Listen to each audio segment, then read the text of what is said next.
President Trump this week made his mark on the federal response to Hurricane Dorian. Don't you wish you could write like that? He said it threatened Alabama initially on Sunday, which brought an immediate response from the National Weather Service in Birmingham saying no, Alabama would not see any impact. Then a few days later, the president showed this chart in the Oval Office to justify his Alabama forecast with a line drawn in by hand showing that the hurricane would keep going beyond the official projection. And he tweeted this map of early storm models, apparently from a Florida state agency, that included a few possible tracks over Alabama and Georgia, seeking to justify his original statement. So what happened here? Is everybody just a little bit right here? How much of a howler was what President Trump did?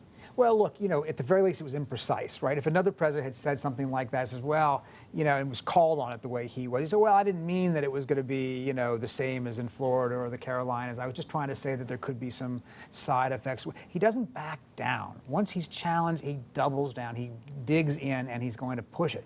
Here we are in day six of this story, a story that otherwise any other president would have not given the kind of oxygen by continuing to fight it out. But he wants to fight it out. It's part of his case against the establishment, against the media, against the elites who are taking him on. And they're even fundraising off of this now as part of his campaign. In what way? They're selling pens. You can buy fine point mark your own weather map. Yeah, 5 for $15. Go to Brad Parscale. He's gonna sell them to you. With the signature of the president. With no the less. signature of the president. Yeah. Not a Sharpie, I don't think. So let's get down to the specifics of this for a little bit, because it has consumed a lot of airtime on cable and in the papers this week. So the initial statement of the president was implied that Alabama was going to be hit, when in fact the forecasts from the National Weather Service said the storm track could bring tropical force winds to Alabama, which if you look at the maps were up to 30 miles an hour. And in my home state of Wyoming, that's a calm day. So was it wrong for the president to say hit? Was it wrong for the Weather Service in Alabama to say Alabama wouldn't be affected? Is everybody a little bit guilty here? It seems as though everything's a little bit murky in terms of the president's language and NOAA's language.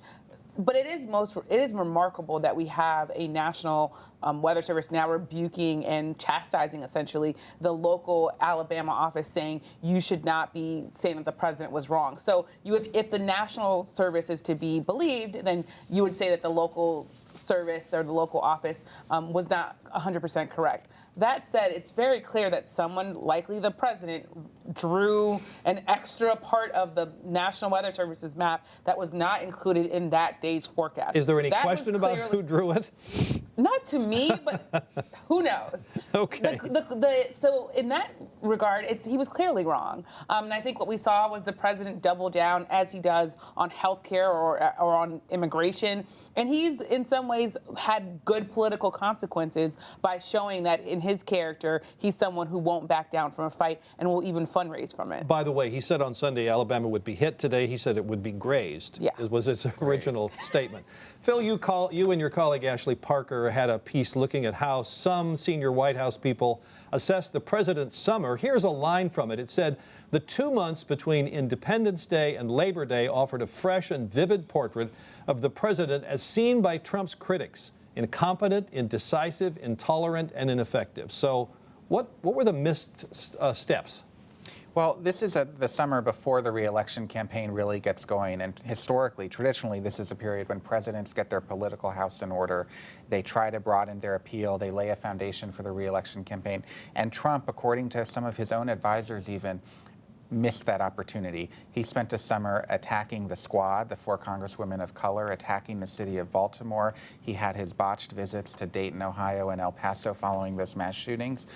We could go on, and it ended the week before Labor Day in France, where you were, Yamiche and Peter, where it was whipsaw diplomacy, and he left allies really uncertain about American leadership. And it was just a series of consequences and controversies that he, in large part, created himself, that his allies and advisors feel was a period of self-sabotage.